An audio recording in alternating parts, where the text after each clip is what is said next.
레위기 12장 말씀입니다. 산모의 정결 의식에 대한 말씀입니다. 시편 51편 5절 말씀에 보시면 우리는 재학 중에 출생했다고 말씀합니다. 재학 중에 출생한 우리 인간은 죄로 재학 중에서 죄의 삭선 사망인 죄 중에 의인은 없나니 하나도 없도다. 우리는 죄인으로 이 땅에 태어났다는 것입니다. 그래서 12장의 내용은 산모의 정결 의식입니다. 산모는 부정하여 정결하게 할 필요가 있는 것입니다. 부정하다는 이유가 월경, 산혈, 피의 유출과 관련이 있는 것으로 여겨지는데요. 산혈이라는 말이 3번 나옵니다. 여자가 당하는 해산의 고통과 산혈이 범죄와 연관이 있다는 점을 주목하게 되는데요. 이것이 시간이 지나면 저절로 깨끗해지는 것이 아니라 속죄 제물을 드려야만 정결해진다 이렇게 말씀하십니다.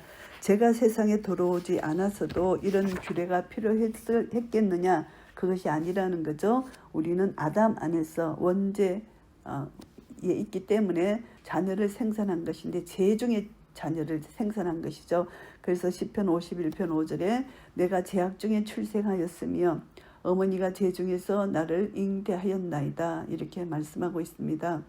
그래서 웃을초로 나를 정결케 하소서 내가 정하리이다. 나를 씻기소서 내가 눈보다 희리이다. 이렇게 7절 말씀에도 하잖아요.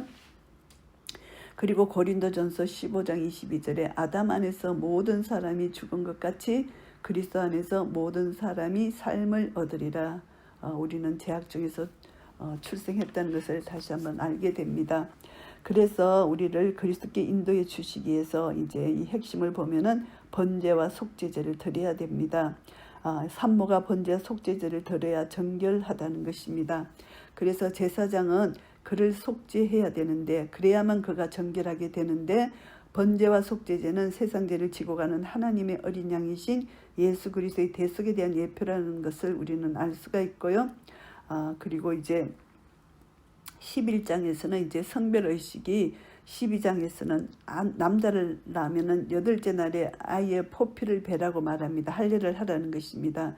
그래서 한 생명이 태어난 것은 엄숙한 순간인데 우리는 이 본문을 통해서 깨닫게 되는 것은 좋다고 웃고 끝나는 것이 아니라 이 자식도 아담 안에서 출생했고 죄로 태어났기 때문에 예수 그리스도의 속죄의 피를 의지할 수밖에 없다.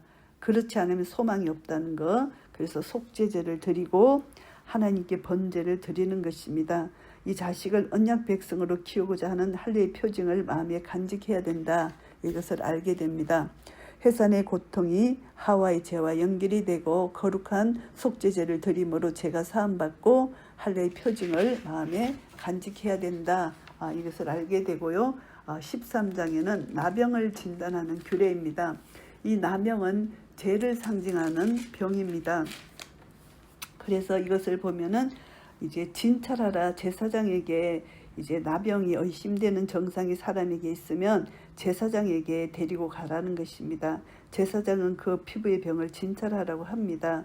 그래서 진찰해서 이제 부정하다, 정하다 이렇게 이제 제사장이 이제 판별을 합니다.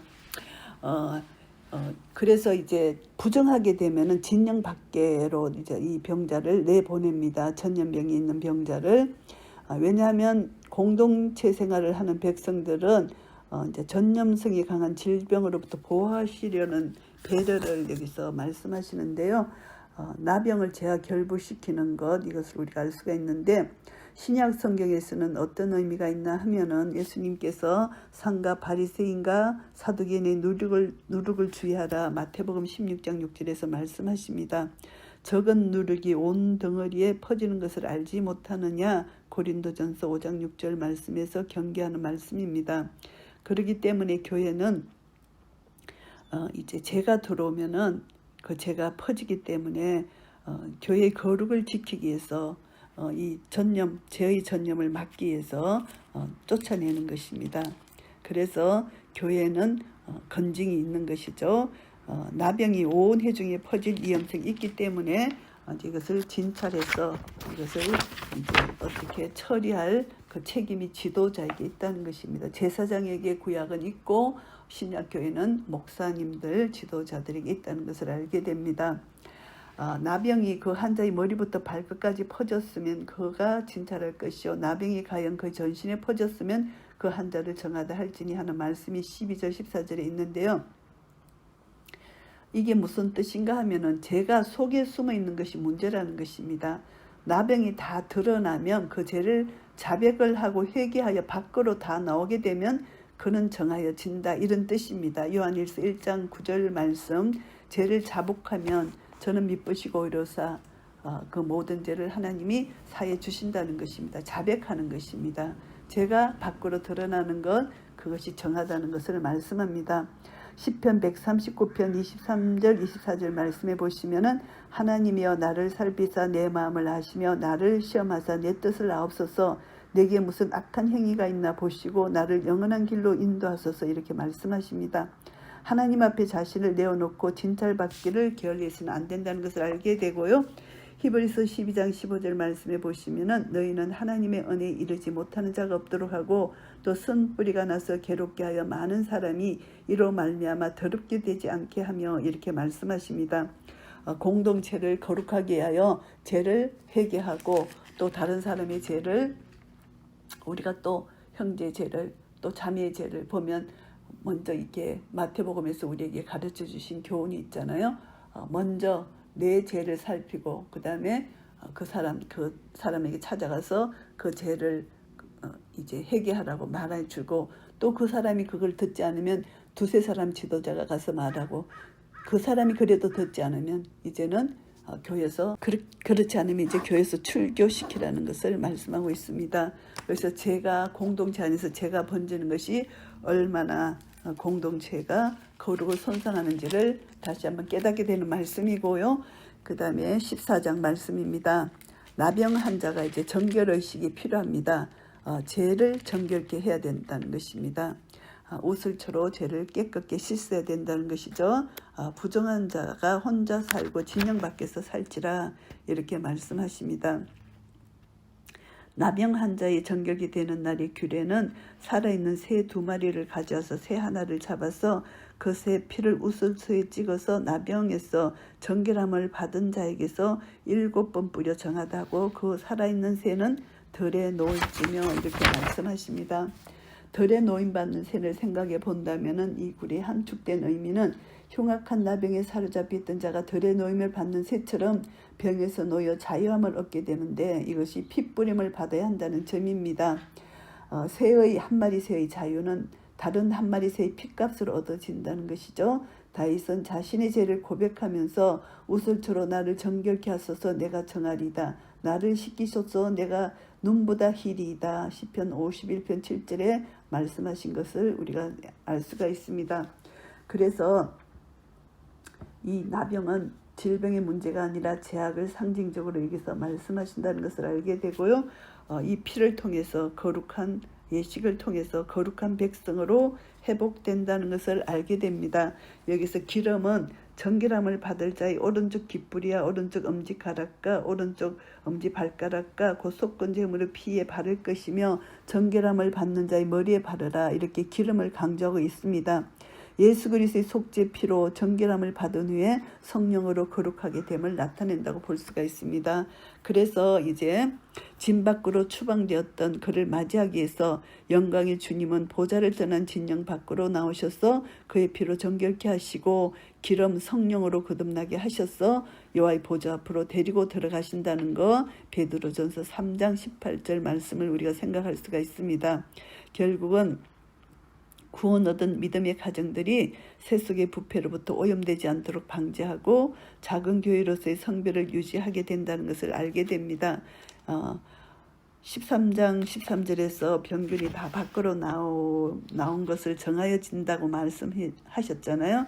그래서 이제 우리가 감추어진 모든 죄가 밖으로 나오고 죄를 고백하고 요 앞에 서게 될 때 하나님은 우리를 이제 죄를 다 깨끗이 씻어주고 정결하다 말씀해 주신다는 것입니다. 이것을 통해서 세속의 부패로부터 오염되지 않도록 우리를 날마다 살펴주시는 하나님의 사랑, 하나님의 은혜, 예수 그리스도의 보혈의 피로 우리가 뿌려짐으로 정결케 되고 자유함을 얻는 이런 은혜를 누리게 된다는 것 다시 한번 감사하고요. 15장 말씀입니다. 유철병에 관한 규례입니다. 누구든지 그의 몸에 유철병이 있으면 유철병으로 인한 부정과 이를 정결케 하는 규례인데요. 유틀이라는 것은 전적 부패한 인간의 몸에서 분비되는 죄악을 상징한다고 볼 수가 있습니다. 레위기의 중심 주제, 나는 너희의 하나님이 되려고 너희를 애굽 땅에서 인도해낸 여호와라. 내가 거룩하니 너희도 거룩하라. 성별, 거룩이 중심 주제입니다. 그래서 이제 여기서 보면은 거룩을 계속 강조하는 것인데요. 먹고 마시는 것과 여러 가지 씻는 것과 함께 육체의 예법 그리고 개혁할 때까지 맡겨둔 것이라 히브리서 9장 10절에서 말씀하고 있습니다. 그래서 이 15장은 궁극적으로 마음에서 나오는 것, 악한 생각, 살인, 간음, 음란, 도적질, 거짓증은 비방, 마태복음 15장 18절 말씀하신 것이 결국 유출병이라는 것이죠. 그래서 우리는 내 마음, 야고보서 3장 10절 말씀에 한 입으로 찬송과 저주가 나는도다 이렇게 말씀하시잖아요. 그래서 우리는 마음을 정결케 해야 된다. 우리 마음이 우리가 하나님의 성전이라는 것이죠. 그래서 고린도전서 3장 16절 17절 말씀, 너희는 너희가 하나님의 성전인 것과 하나님의 성령이 너희 안에 계시는 것을 알지 못하느냐. 누구든지 하나님의 성전을 더럽히면 하나님이 그 사람을 멸하시리라. 하나님의 성전은 거룩하니 너희도 그러하니라. 성전입니다. 거룩입니다. 이 거룩은 오로지 예수님의 보배로운 피로만 씻을 수 있는 것입니다. 속죄제와 번제, 세상죄를 지고 가는 하나님의 어린 양 대신 예수 그리스도의 피로만 깨끗함을 받아야 된다는 것을 다시 한번 깨닫게 됩니다. 너희는 이와 같이 이스라엘 자손이 그들의 부정에서 떠나게 하여 그들 가운데 있는 내 성막을 그들이 더럽히고 그들이 부정한 중에서 죽지 않도록 할지니라. 31절 말씀하고 있습니다. 결국은 예수님의 피로 말미암아 거룩한 속죄를 받아서 우리는 거룩한 하나님의 자녀로서의 삶을 살아갈 때 하나님께서 우리를 통하여 영광을 받으신다는 거, 유출병에 대한 규례이고요. 16장에는 이제 대속죄에 대한 규례입니다. 이 16장은 1년에 한 번 있는 대속죄의 규례입니다. 하나님께서 성소와 휘장한 법궤속 속죄소 앞에 아무 때나 들어오지 말고 그러면 죽는다고 말씀하시잖아요. 아론이 성소에 들어가려면 두 가지 조건이 있는데, 첫째는 수송아지를 속죄제물로 삼고 순양을 번제제물로 드리라고 하십니다. 왜냐하면 제사장 자신도 하나님 앞에 죄인이기 때문입니다. 그리고 두 번째는 거룩한 세마포 속옷을 입고 세마포 속바지를 입고 세마포 띠를 띠며 세마포 간을 설고, 왜냐하면 이것은 거룩한 옷이라고 말씀하십니다. 그리고 물로 그의 몸을 씻으라 이렇게 말씀하십니다. 세마포가 계속 강조되는데 그리스도의 구속으로 말미암아 의롭다함을 얻게 되는 칭의를 여기서 상징합니다. 그래서 그렇게 한 다음에 두 염소를 취하는데 하나는 백성을 위한 속죄제를 드리고 그 피를 가지고 휘장 안에 들어가서 그 수송아지 피로 행한 같이 그 피로 행하여 속죄소 위와 속죄소 앞에 뿌릴지라 이렇게 말씀하십니다. 속죄소 위 앞에 뿌리라, 이것은 하나님께서 우리를 보실 때 속죄소 위와 앞에 뿌려진 피를 통해서 보신다는 것입니다. 그 피를 볼 때 너희를 넘어간다 이렇게 말씀하시잖아요. 출애굽기에서도. 그래서 제가 너희를 주장하지 못하리니 너희는 법 아래 있지 아니하고 은혜 아래 있다. 대속의 피 아래 있다는 것을 로마서 6장 14절에서 말씀하고 있습니다. 그래서 제 아래 심판 아래 있는 우리를 예수님의 보혈의 피로 말미암아 우리는 은혜 아래로 바꿔주신 것이고요. 그리고 다른 한 마리입니다. 아론은 그의 두 손으로 살아있는 염소의 머리에 안수하여 이스라엘 자손의 모든 불의와 그 범한 모든 죄를 아뢰고 그 죄를 염소의 머리에 두어 미리 정한 사람에게 맡겨 강야로 보낼지니 이렇게 말씀합니다. 그 염소는 이스라엘의 모든 불의와 모든 죄를 지고 무인지경의 강야로 멀리 가다가 지치고 쓰러져 죽게 되고 마는 것입니다. 시편 103편 12절 말씀, 동이 서에서 먼 것 같이 우리 죄가를 우리에게서 멀리 옮기셨으며 이렇게 말씀하십니다. 하나님께서 요한복음 1장 29절 말씀에 보라 세상 죄를 지고 가는 하나님의 어린 양이로다 이렇게 말씀하십니다. 결국 예수 그리스도가 이 죄를 다 이루어 주셨다는 것입니다. 너희는 영원히 이 규례를 지킬지니라 대속죄일을 이는 너희에게 안식일 중에 안식일이라 말씀하십니다. 그리스도께서 우리 대속물이 되어 주심으로 안식을 회복시켜 주실 것을 이렇게 말씀해 주시는 것입니다. 그리스도는 우리 죄를 위해서 영원한 제사를 드리시고 하나님 우편에 앉으셨다. 죄를 없이 하셨다는 것입니다. 매일 제사장마다 매일 서서 섬기며 자주 같은 제사를 드리되 이 제사는 언제나 죄를 없게 하지 못했습니다. 오직 그리스도는 죄를 위하여 영원한 제사를 드리시고 하나님 우편에 앉으셨다. 히브리서 10장 11절 12절 말씀하고 있습니다. 그래서 성령이 이로써 보이신 것은 첫 장막이 서 있을 동안에는 성소에 들어가는 길이 아직 나타나지 아니했다. 휘장이 열리지 않았다는 것을 히브리서 9장 8절에서 말씀하고 있습니다. 그 휘장이 주님께서 십자가상에서 다 이뤘다 하고 선언하셨을 때 열린 것이고요. 그래서 우리 죄인이 하나님 앞에 나아갈 수 있는 길은 예수 그리스도의 대속적인 죽음, 속죄의 핏밖에 다른 길이 없다는 것 다시 한번 깨닫게 됩니다. 하나님이 행해 주신 이것을 믿는 믿음뿐이라는 것입니다. 그래서 참마음과 온전한 믿음으로 하나님께 나아가는 것이 너무나 중요한 것이고요. 이제 17장 죄를 속하는 생명의 피입니다. 17장에 두 가지 명령이 있습니다. 첫째는 제물로 쓰시는 소나 어린 양이나 염소를 식용으로 잡을 때에도 먼저 해막으로 끌고 가서 여호와 성막 앞에서 화목제로 드려야 한다는 것입니다. 이것은 무슨 말씀인가 하면은 피는 뿌리고 기름은 불사르고 고기는 이제 드린 사람과 제사장이 나누는 교제의 제사라는 것을 말씀합니다. 이 진리를 보면은 하나님과의 교제보다 사람과의 교제보다 하나님과의 교제가 우선한다는 것이고요. 그리고 옛 습관을 따라 우상에게 제물을 드리는 것을 미연에 방지하기 위해서 하나님께서 죄를 속하는 생명의 피 화목제를 드리라고 말씀하시는 것입니다. 해막문으로 끌고 가서 잡으라 하시는데 해막문이라는 것은 번제단이 있는 곳인데요. 번제단에서 화목제물을 드려주실 메시아 언약을 망각하지 않게 하시려는 의도라고 보고요. 그리고 이스라엘 집사람이나 그들 중에 거류하는 거류민 중에 무슨 피든지 먹는 자가 있으면 내가 그 피를 먹는 그 사람에게 내 얼굴을 대하여 진노한다는 것이죠. 그들 백성 중에 끊어리니 피를 먹지 말라고 말씀하십니다. 왜냐하면 생명이 피에 있고 이 생명은 하나님께 속한 것이기 때문이라는 것입니다. 피 흘림이 없은즉 제사함이 없다. 히브리서 9장 22절 말씀하고 있습니다. 흘린 피는 죽음을 의미합니다.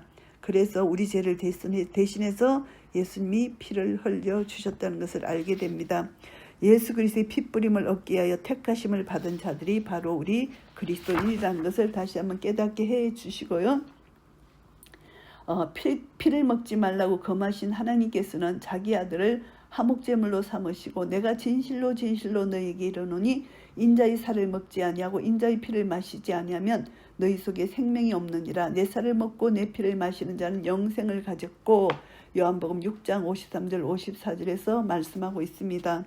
주님의 피가 뿌려지고 그 피를 마시는 것은 예수 그리스도께서 하나님이 그의 피로써 그것을 믿는 믿음 안에 있는 자들, 화목제물로 세우셨다는 것을 믿는 믿음 안에 있는 자들, 그것은 복음을 전가하는 것이죠. 이 피를 뿌리는 것이고 이 복음을 믿음으로 받아들이는 것이 이 피를 먹는 자라는 것을 말씀합니다. 그래서 피를 먹지 말라고 말씀하신 하나님의 의도는 바로 제사함을 얻게 하려고 많은 사람에 의하여 흘리는 바 예수 그리스도의 언약의 피를 마시라는 것입니다. 자기 아들의 피를 우리에게 주시기 위해서 이렇게 말씀하신 것을 다시 한번 기억할 수가 있는 것입니다. 레위기 18장 말씀입니다. 가정한 풍속을 따르지 말라. 죄의 악성입니다. 18장 말씀은 너는 이스라엘 자손에게 말하여 이르라 나는 여호와 너의 하나님이니라 이렇게 말씀하십니다. 그래서 가나안의 가정한 풍속을 따를 위험에 노출이 되어 있기 때문에 애굽 땅의 풍속을 따르지 말고 가나안 풍속을 따르지 말고 하나님께서 주신 규례를 지키라 이렇게 말씀하시는데요. 이들의 가정한 풍속 중에는 성적인 문란 행위가 있습니다. 그래서 너는 결단코 자녀를 몰락에게 주어 불로 통과하게 하므로 내 하나님의 이름을 욕되게 하지 말라. 21절에 우상 숭배 이 제약도 있습니다. 그래서 가나안의 7 족속들 이러한 가정한 죄 때문에 쫓아내시는 것입니다. 소돔도 성적인 죄로 말미암아 심판을 당했잖아요. 결국은 그러므로 너희는 내 명령을 지키고 너희가 들어가기 전에 행하던 가정한 풍속을 하나라도 따름으로 스스로 더럽히지 말라. 나는 너희의 하나님 여호와이니라. 30절에 이렇게 말씀을 마치고 있습니다.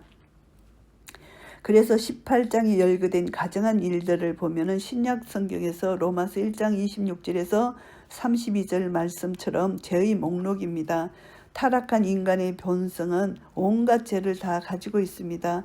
그리고 디모데후서 3장 1절 2절 말세에 고통하는 때가 이르리니 이것도 쾌락을 사랑하는 사람들의 온갖 죄가 다 나열되어 있습니다. 인간의 죄의 목록. 그래서 우리는 다시 한번 나는 철저히 부패된 죄인인 것을 깨닫고 하나님 앞에 거룩한 삶을 살지 않으면 안 된다는 거, 정말 세상 풍속을 따르면 안 되고 하나님이 주신 이 말씀의 능력을 따라 말씀을 믿음으로 순종하는 삶만이 우리가 살 길이라는 것을 다시 한번 깨닫게 됩니다. 나는 너희 하나님 여호와이니라 하는 이런 말씀이 5번이나 나옵니다.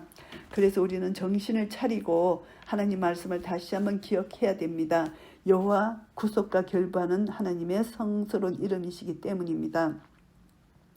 나는 너희를 사탄의 노예에서 구속하여 나는 너희의 하나님이 되고 너희는 내 백성이 되게 한 여호와라 이렇게 말씀하시잖아요. 그래서 내 하나님의 이름을 욕되게 하지 말라. 나는 여호와이니라 이렇게 말씀하시는 것입니다. 너희는 이 모든 일로 스스로 더럽히지 말라. 너희도 더럽히면 그 땅이 너희가 있기 전 주민을 토함같이 너희를 토할까 하노라 이렇게 하나님이 말씀하십니다.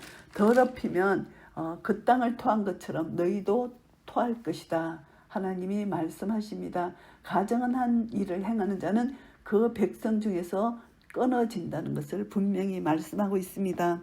19장 말씀입니다. 하나님을 사랑하고 이웃을 사랑하는 것, 이것을 말씀합니다. 너는 이스라엘 자손의 온 회중에게 말하여 이르라. 너희는 거룩하라. 이는 나 여호와 너희 하나님이 거룩함이니라. 이렇게 시작을 하십니다. 나는 너희 하나님 여호와다. 이 말씀이 8번이나 반복됩니다. 그래서 너희는 내 백성이기 때문에 내 백성답게 살아라 이런 뜻입니다. 그래서 율법 중에 가장 큰 계명이 뭐냐? 마태복음 22장 35절에 율법사가 예수님을 시험하게 하여 물었던 질문이잖아요. 그랬을 때 하나님께서는 하나님을 사랑하고 이웃을 사랑하라고 이 율법을, 이 계명을 말씀해 주셨잖아요. 예수님께서요. 그래서 결국은 우리가 유념해야 될 것은 하나님 사랑, 이웃 사랑, 이것을 말씀하고 있습니다. 그래서 요한일서 4장 20절 말씀에 보시면은 누구든지 하나님을 사랑하노라 하고 그 형제를 미워하면 이는 거짓말하는 자니 보는 바 그 형제를 사랑하지 아니하는 자는 보지 못하는 바 하나님을 사랑할 수 없느니라. 요한일서 4장 20절 말씀을 기억해야 됩니다. 결국 19장을 주의 깊게 보면은 거룩하신 하나님께서 미워하시는 것은 섞이는 것, 혼합입니다. 네 가축을 다른 종류와 교미시키지 말며 내 밭에 두 종자를 섞어 뿌리지 말며 두 재료로 직전 옷을 입지 말지며 이것을 보면은 거룩입니다. 그래서 하나님은 혼합된 것을 싫어하신다는 것이죠. 아버지 하나님 앞에서 정결하고 더러움이 없는 경건은 곧 고아와 가부를 그 환난 중에 돌보고 또 자기를 지켜 세속에 물들지 않은 그것이라. 야고보서 1장 27절 말씀합니다. 결국 하나님과 이웃을 사랑하는 이 둘이 하나라는 거 다시 한번 깨닫게 됩니다. 그래서 하나님의 두 계명이 온 율법과 선지자의 강령이라고 하신 말씀, 이것을 다시 한번 기억하면서 마태복음 22장 35절 말씀, 하나님 사람 이웃 사랑을 우리가 행하는 절대 세속에 물들지 않는 그런 삶을 살아야 된다는 거 다시 한번 깨닫게 되고요. 레위기 20장 말씀, 거룩한 나라 소유된 백성이라는 것입니다. 그래서 20장의 중심점은 너희는 나에게 거룩할지어다. 이는 나 여호와가 거룩하고 내가 또 너희를 나의 소유로 삼으려고 너희를 만민 중에서 구별하여 스민이라 26절에 말씀하십니다. 하나님의 백성답게 살아가라고 자기 백성들에게 하신 규례 법도입니다. 이처럼 경계하는 목적은 너희는 나의 모든 규례와 법들을 지켜 행하라. 그리하여야 내가 너희를 인도하여 거주하게 하는 땅이 너희를 토하지 아니하리라 22절 말씀하십니다. 이것을 잊어버리면 가나안 7족속이 추방을 당하듯 너희들도 추방을 당할 수밖에 없다. 결국은 이스라엘이 죄를 범함으로 말미암아 바벨론으로 추방을 당하고 말았던 것입니다. 그래서 우리는 이 경계의 하나님 말씀을 통해서 하나님은 그의 자식을 몰렉에게 줘서 성소를 더럽히고 성호를 욕되게 하지 말라고 하십니다. 우상 숭배하지 말라고 하십니다. 그런데 이스라엘 백성들은 우상 숭배를 한 것이죠. 다른 복음을 전하면 저주를 받는다. 사도 바울이 갈라디아서 1장 9절에 이렇게 분개를 하고 있잖아요. 근데 이스라엘 백성들도 똑같이 이렇게 우상을 숭배하고 오늘날 교회도 이단 교회들이 많고 참 진리의 말씀을 전하지 않는 교회들이 많습니다. 그래서 하나님이 진노할 수밖에 없는 교회들이 많다는 것을 알게 됩니다. 그리고 또 두 번째는 누구든지 남의 아내와 간음하는 자, 곧 그의 이웃의 아내와 간음하는 자는 그 간부와 음부를 반드시 죽일지니라. 이는 엄난의 문제입니다. 이 가정한 것 가나안 족속들이 행하던 풍속입니다. 혼합하지 말라. 반드시 죽이라는 것입니다. 끊어진다는 것입니다. 고린도전서 5장 2절 말씀에 그 일 행한 자를 너희 중에서 쫓아내지 아니하였느냐. 쫓아내라는 것입니다. 이런 자를 사단에게 내어주었으니 적은 누렁이 온 덩어리에 퍼지는 것을 막기 위해서라고 말씀하고 있습니다. 디모데후서 2장 21절 말씀에 그러므로 누구든지 이런 것에서 자기를 깨끗하게 하면 기 쓰는 그릇이 되어 거룩하고 주인의 쓰심에 합당하며 모든 선한 일에 준비함이 되리라 이렇게 말씀하십니다. 결국 하나님은 우상 숭배와 엄난한 것, 간음한 것을 가장 미워하십니다. 그래서 절대 우리는 하나님 말씀, 복음을 배신치 말고 말씀대로 순종하는 것이 너무 중요하다. 거룩한 삶을 사는 것이 너무나 중요하다는 것을 다시 한번 깨닫게 되고요. 21장 말씀입니다. 제사장의 특권과 책임입니다.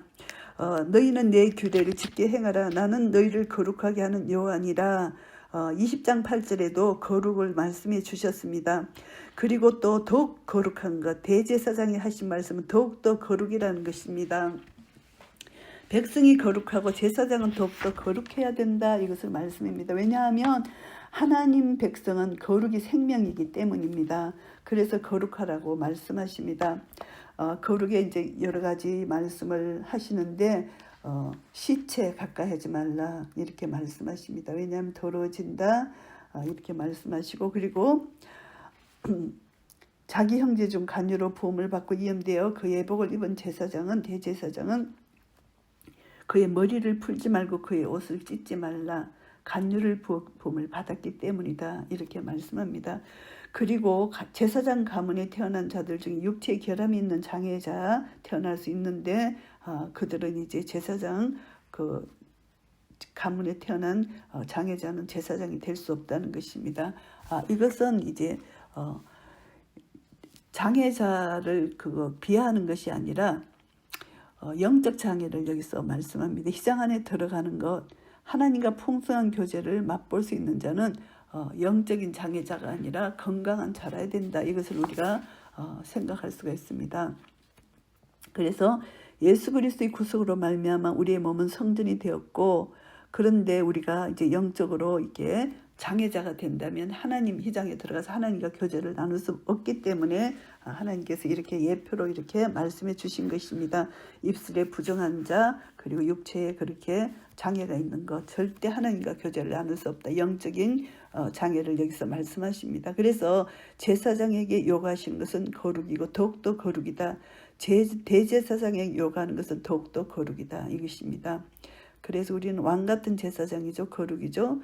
그래서 우리는 또 대제사장 되신 예수 그리스도, 거룩하신 예수 그리스도를 본받아서 내가 거룩하니 너희도 거룩하라, 이 말씀을 우리가 깨닫게 되고요.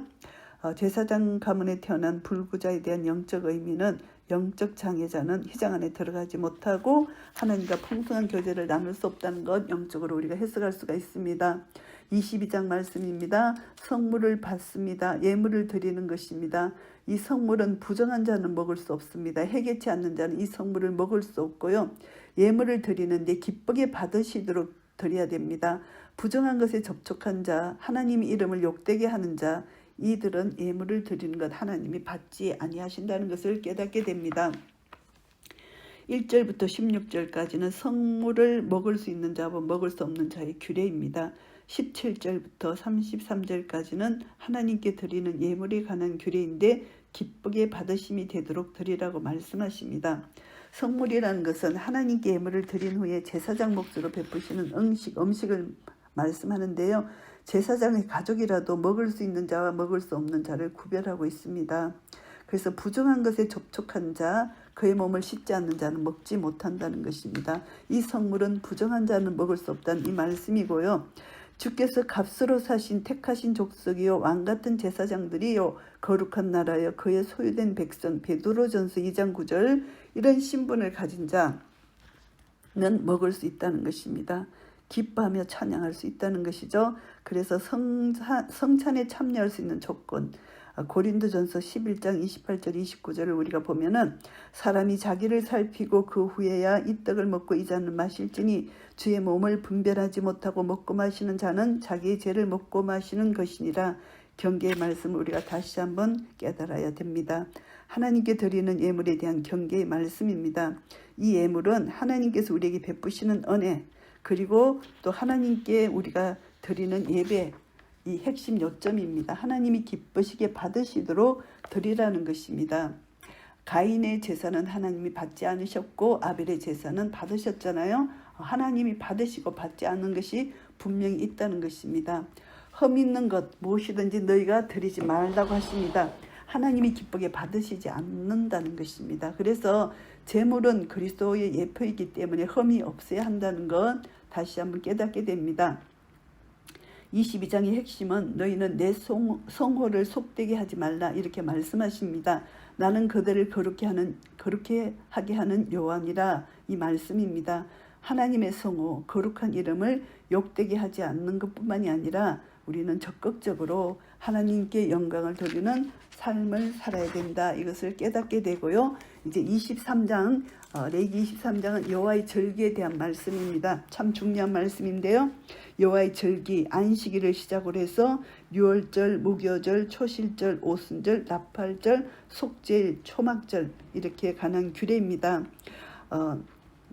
우리가 먼저 확고해야 할 점은 이런 것은 먹고 마시는 것과 여러 가지 씻는 것과 함께 육체의 예법일 뿐이고 개혁할 때까지 맡겨둔 것이다. 히브리서 9장 10절에 말씀하시고 히브리서 10장 1절에 율법은 장차 올 좋은 일의 그림자라고 말씀하십니다. 하나님께서 절기를 지키라 하시는 의도가 무엇인 걸 우리가 알아야 됩니다. 마가복음 2장 27절 말씀에 안식일이 사람을 위하여 있는 것이요 사람이 안식일을 위하여 있는 것이 아니니 하나님을 위해서가 아니라 우리의 구원을 위해서라고 말씀하십니다. 그래서 안식일은 창조 사역과 관련이 있는데 궁극적으로 재창조가 완성되는 날 누리게 될 예표라는 것이죠. 첫 창조와 결부된 안식은 죄가 들어옴으로 깨졌습니다. 그것이 이제 우리 안식일이라고 생각할 수가 있고요. 유월절은 바로의 노예에서 어린 양의 피로 구속함을 받았잖아요. 그래서 우리는 그것을 통해서 그것을 기념하는 날인 그날 하루 저녁, 그것뿐만이 아니라 그것이 무교절로 이어집니다. 그래서 구속함을 받은 자는 마땅히 누룩 없는 성별된 삶을 살아야 한다는 것을 교훈받고요. 오순절입니다. 첫 이삭을 흔들어 드리는 초실절이 끼어 있는데요. 유월절 어린 양으로 죽으심을 당하신 그리스도께서 죽은 자 가운데서 다시 살아나사 잠자는 자들의 첫 열매가 되셨습니다. 고린도전서 15장 20절 말씀입니다. 부활에 대한 그림자로 주어진 것입니다. 그래서 이 첫 이삭을 제사장은 안식일 이튿날에 흔들 것이고 이 말씀에 의해서 더욱 입증이 되는데 주님께서 안식일 이튿날 곧 주일에 부활하셨습니다. 그래서 안식일 이튿날 곧 너희가 요제로 곡식단을 가져온 날부터 세워서 7 안식일의 수요를 채우고 7 안식일 이튿날까지 합하여 50일을 계수하여 새 소제를 여호와께 드리라 이렇게 말씀하십니다. 이것은 오순절인데요. 주님께서 부활하신 50째 되는 날에 성령께서 강림하셨던 것입니다. 새 소제를 여호와께 드리라 이렇게 말씀하셨는데 새 소제는 성령이 강림하심으로써 신약교회가 탄생할 것이라는 것을 예표하는 말씀입니다. 그리고 떡 2개를 드리라 말씀하시는데 우리 둘 유대인과 이방인 한 성령 안에서 아버지께 나아감을 얻게 하려 하심이라 에베소서 2장 18절 말씀이고요. 에베소서 2장 15절 말씀 유대인과 이방인이 한 세 사람이 되어 함께 하나님께 나아가게 될 예표라는 말씀입니다. 그리고 7월에는 이제 나팔절, 대속제일, 초막절 이 세 절기가 있습니다. 나팔절은 그달 첫날 너에게 쉬는 날이 될지니 이는 나팔을 불어 기념할 날이요 성해라 이렇게 말씀하십니다. 큰 기쁨의 좋은 소식을 알리는 복음 나팔의 상징이라 할 수 있는데 그 기쁜 소식이 16장에서 상고한 대속제일인 것입니다. 이것을 예수 그리스도의 재림으로 생각할 수도 있고 초막절을 예수님의 재림 후에 우리가 천년왕국으로 생각할 수도 있습니다. 그리고 이제 초막절 조상들이 강야 40년 동안 초막에 거하였던 것을 상기하는 절기인데요. 요한복음에서는 초막절의 끝날 명절 끝날 곧 첫날이라고 요한복음 7장 37절에 말씀하고 있습니다. 강야 같은 세상을 살아가고 있는 나그네 생활을 끝마치게 될 주님의 재림에 대한 예표고 결국은 이날은 나팔 소리를 듣는 나팔절 계속 연결되는 말씀입니다. 그래서 이 세 절기를 통해서 계속 이어지는 절기입니다. 이 절기를 통해서 하나님께서 이제 초막절 천년왕국을 우리에게 예표해 주신다는 것을 알게 됩니다. 고린도전서 11장 26절 말씀 너희가 이 떡을 먹으며 이 잔을 마실 때마다 주의 죽으심을 그가 오실 때까지 전하는 것이니라. 오직 복음을 잊지 말고 끝까지 우리는 거룩한 삶을 살게 될 때 부활의 첫 열매 되신 우리 주 예수 그리스도 이제 재림을 소망하며 살게 되는 것입니다. 주님의 재림은 나팔절과 대속제일과 초막절을 통해서 우리가 천년왕국을 우리가 다시 한번 생각할 수가 있는 것이고요. 그리고 24장 등불과 진설병에 대한 말씀입니다. 등대의 등잔불을 계속 지켜야 할 것을 말씀합니다. 그리고 진설병에 관한 것입니다. 여호와의 이름을 해방한 자에 대한 처벌에 관한 또 내용도 있는데요. 등대에는 계속해서 등잔불을 켜라고 말씀하십니다. 왜냐하면 저녁부터 아침까지 여호와 앞에 항상 등잔불을 정리할 것이라. 언제까지 끊이지 않고 등잔불을 켜야 하는가? 너희는 세상의 빛이다 말씀하시잖아요. 참빛 되시는 그리스도께서 오실 때까지라는 것을 말씀합니다. 우리 이 빛은 예수 그리스도의 빛이 우리 속에 있음으로 말미암아 이 불이 절대 꺼지지 말라는 것입니다. 유다 지파를 가리켜서 한 등불이라고도 말씀하셨습니다. 열왕기상 12장 36절 말씀이에요. 그래서 이사야 42장 3절 말씀에는 하나님의 구원 계획을 보면은 상한 갈대를 꺾지 아니하며 꺼져가는 등불을 끄지 아니하신다. 이것을 말씀하십니다. 전적인 하나님의 은혜고 주권적인 것을 알 수가 있습니다. 그리고 진설병 떡 12개입니다. 두 줄로 진설하는데 매 안식일마다 새 것으로 바꿉니다. 12개의 떡은 12지파를 상징하고요. 떡도 생명의 떡입니다. 요한복음 6장 35절에요. 예수 그리스도의 모형입니다. 12지파로 상징되는 이 구약 교회의 공급해 주심을 나타내는데요. 오순절 성령 강림 이후에는 새 소제를 드립니다. 떡 2개를 드리라 하신 것입니다. 이것은 유대인과 이방인이 성령 안에서 아버지께 나아간다는 건 에베소서 2장 18절을 말씀하는 것입니다. 그리고 등잔불 너희는 세상의 빛이다. 이 말씀 우리가 다시 한번 기억해야 됩니다. 마태복음 5장 14절 말씀이고요. 그리고 이제 떡은 그리스도의 생명을 부여받은 공동체 교회가 이제 누룩 없는 자인데요. 새 덩어리가 되기 위해서 누룩을 내버리라. 고린도전서 5장 7절 말씀합니다. 우리는 이제 떡인데 누룩이 없어야 된다. 그래서 교회를 떡덩어리로 죄를 누룩에다 비유하면서 새 덩어리가 되기 위해서는 묽은 누룩을 내버리라. 고린도전서 5장 7절에 말씀하고 있습니다.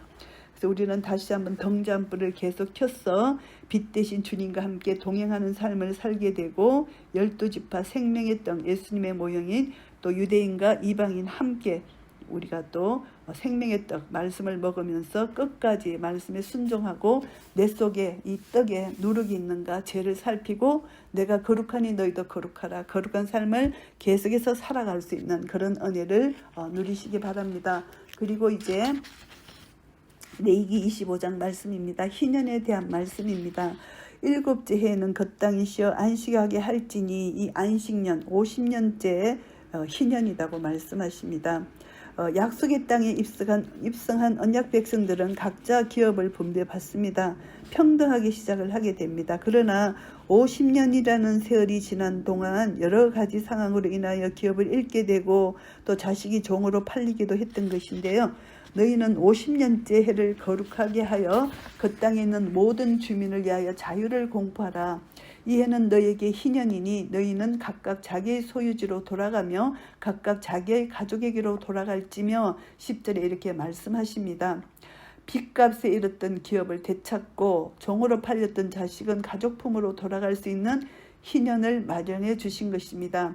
그래서 희년은 이스라엘의 여러 절기와 성회 중에 가장 가슴 설레이는 절기입니다. 희년은 50년째 되는 속죄일로부터 시작이 되는데요. 핵심이 뭐냐 하면은 일곱째 달 열흘날은 속죄일이니 너는 뿔나팔 소리를 내되 전국에서 뿔나팔을 크게 불지니 이렇게 말씀하십니다. 대속죄일에 있습니다. 안식년 희년에서 누릴 수 있는 해방과 자유는 모두 대속죄일에 죽임을 당한 대속죄물로 말미암아 가능해지는 안식이라 이것을 알 수가 있습니다. 만일 내 형제가 가난하여 그의 기업 중에서 얼마를 팔았으면 그에게 가까운 기업 물을 자가 와서 그의 형제가 판 것을 물을 것이요. 25절에 말씀하고 있습니다. 한 기업 물을 자를 통해서 나타나는데 이 기업 물을 자가 예수 그리스도입니다. 죽기를 무수함으로 한평생 매여 종노릇하는 우리를 찾아오셔서 예수님이 우리의 기업 물을 자가 되어 주셨다는 것입니다. 신실한 대제사장이 되어서 백성의 죄를 속량해 주신 예수 그리스도가 우리의 기업을 물어 주셨다는 것이죠. 그래서 우리는 희년의 나팔 소리와 함께 대속죄일에 죽임을 당하는 대속죄물의 실체가 되시는 그리스도의 십자가 고난을 절대 잊어서는 안 된다. 우리는 십자가의 그 보혈 안에서 우리는 기뻐하고 절구하는 하나님 나라를 누릴 수 있다는 것입니다. 누가복음 4장 18절 19절 말씀에 보시면은 주의 성령이 내게 임하셨으니 이는 가난한 자에게 복음을 전하게 하시려고 내게 기름을 부으시고 나를 보내사 포로된 자에게 자유를 눈먼 자에게 다시 보게 함을 전파하며 눌린 자를 자유롭게 하고 주의 은혜의 해를 전파하게 하리 하심이라 이렇게 말씀합니다.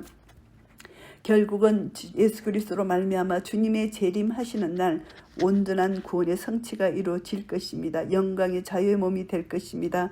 그래서 우리는 하나님께서 예수 그리스도를 통해서 우리에게 자유를 주셨습니다. 이 자유를 가지고 우리는 다시는 종의 멍에를 내지 말고 자유 안에서 자유를 누리며 많은 자들에게 주님의 자유를 전가할 수 있는 그런 은혜를 누려야 된다는 것을 다시 한번 깨닫게 되고요. 레위기 26장 말씀입니다. 두 길 중 어느 길을 택할 것인가 이것을 말씀합니다. 너희가 내 규례와 계명을 준행하면 배불리 먹고 너희 땅에 안전히 거주하리라 말씀하시고 평화를 줄 것이고 너희를 번성하게 할 것이고 너희를 창대하게 할 것이다. 결론적으로는 내가 내 성막을 너희 중에 세우리니 내 마음이 너희를 싫어하지 아니할 것이며 나는 너희 중에 행하여 너희 하나님이 되고 너희는 내 백성이 될 것이라 이렇게 말씀하십니다. 그런데 만일 청종하지 아니하면 배반하면 내 법도를 싫어하고 배반하면은 징벌을 내리신다. 그래서 성읍이 항폐하고 성소는 항량하며 너희를 흩을 것이다. 그리고 포로로 잡혀갈 것이다. 이렇게 말씀하십니다. 그래서 그들이 나를 거스린 잘못으로 자기의 죄악과 그들의 조상의 죄악을 자복하고 회개하면은 하나님께서 그들의 마음이 낮아져서 그들의 죄악의 형벌을 기쁘게 받으면은 하나님께서 이제 그들을 돌이키시겠다 이렇게 말씀하십니다. 그래서 내가 야곱과 맺은 내 언약과 이삭과 맺은 내 언약을 기억하며 아브라함과 맺은 내 언약을 기억하고 그 땅을 기억하리라 이렇게 말씀하십니다. 그래서 26장의 핵심은 첫 번째로는 치명적인 죄가 무엇인가 하는 점이고 두 번째로는 여섯 번의 언약이 무슨 언약인가를 파악해야 된다는 것입니다. 결국은 우리는 메시아 언약입니다. 아브라함과 이삭과 야곱에게 세워주신 메시아 언약, 이것을 기억하고 우상 숭배는 메시아 언약을 완전히 반대하는 것이잖아요. 그래서 내 속에 있는 모든 죄를 회개해야 된다는 것입니다. 그래서 이제 첫 번째는 하나님 말씀을 순종하면 복을 얻고 불순종하면 저주를 받는 것이고, 불순종해서 이제 내 죄를 회개하면 하나님께서 그 언약을 기억하시고 회복시켜 주시겠다, 이것을 말씀하고 있습니다. 야곱과 맺은 언약, 이삭과 맺은 언약, 아브라함과 맺은 언약을 기억하고 그 땅을 기억하리라 42절에 말씀하고 있습니다. 신실하신 하나님의 말씀입니다. 하나님께 영광을 돌립니다.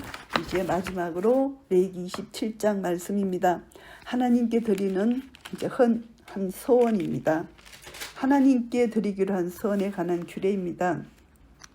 만일 어떤 사람이 사람의 값을 여호와께 드리기로 분명히 서원하였으면 너는 그 값을 정할지니, 서원하면은 서원의 값을 정해서 하나님께 드리라는 것입니다. 그런데 생면의 속전은 부자라고 더 내지 말고 가난한 자라고 덜 내지 말라. 이것은 똑같이 반세계를 내는 것입니다. 이것은 은혜, 하나님이 주신 믿음의 분량, 우리에게 주신 언사대로 이는 빈부귀천을 막론하고, 이 구속은 누구에게나 동일한 속전을, 생명의 속전을 받는 것이다, 이것을 말씀하고요.